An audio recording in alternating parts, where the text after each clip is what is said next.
கர்த்தருடைய பரிசுத்த நாமத்துக்கு ஸ்தோத்திரம். இந்த தினத்துக்கான தேவனுடைய வார்த்தையானது 34ஆம் சங்கீதத்திலே 8வது வசனத்தை நான் பார்க்கும் பொழுது, கர்த்தர் நல்லவர் என்பதை ருசித்து பாருங்கள், அவரை மேல் நம்பிக்கையாக இருக்கிற மனுஷன் பாக்கியவான்.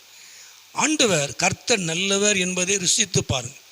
கர்த்தர் நல்லவர் என்பதை நீங்கள் அறிந்து நீங்கள் அவர் மேல் நம்பிக்கை வைத்து பாருங்கள். ஆண்டவர் உங்கள் வாழ்க்கையில் ஒரு பெரிய காரியத்தை கர்த்தர் செய்வார். ஏன்னா அவர் நல்ல தேவன், அவர் நன்மை செய்கிற தேவன். தீமைகளை நன்மையாய் முடிய பண்ணுகிறவர், நன்மையாக மாற்றுகிறவர். அவர் தீமை செய்கிற தேவன் அல்ல, ஆனால் தீமைகளை நன்மையாய் முடிய பண்ணுவார், நன்மையாய் மாற்றுவார். அவர் நன்மை செய்கிற ஒரு நல்ல தேவன். அவர் நன்மை செய்கிறவராக பிசாசின் வல்லமையில் அகப்பட்டவர்களை அவர் குணமாக்குறவராய், அவர் விடுவிக்கிறவராய் சுற்றித்திருந்தார். அப்போ எல்லா ஜனத்துக்கும் அவரை தேடுகிற, அவரை பார்க்கிற எல்லா ஜனத்துக்கும் அவர் நன்மை செய்கிறவர். அவர் நன்மை செய்கிற தேவன், அவர் நன்மை செய்கிற தேவன். அவர் நல்லவர் என்பதை அறிந்து நீங்கள் அவர் மேல் நம்பிக்கை வைத்து பாருங்கள்.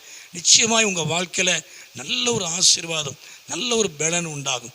உங்கள் எதிர்பார்ப்புகளை தேவன் நிறைவேற்றுவார். அவர் நாமத்தை அவர் மகிமைப்படுத்துவார். கர்த்தர் உங்களை ஆசீர்வதிப்பார். ஜெபம் பண்ணுவோமா? எங்களை அதிகமாக நேசிக்கிற நல்ல பிதாவே, அருமையான இந்த நேரத்துக்காய் ஸ்தோத்திரம். இந்த சத்தத்தை கேட்குற ஒவ்வொருவரையும் என் ஆண்டவர் ஆசீர்வதித்து உங்களுடைய நாமத்தை மகிமைப்படுத்தும். நீர் மகிமையான காரியங்களை செய்யும். இயேசுவின் நாமத்தில் ஜெபிக்கிறோம் நல்ல பிதாவே. ஆமேன், ஆமேன்.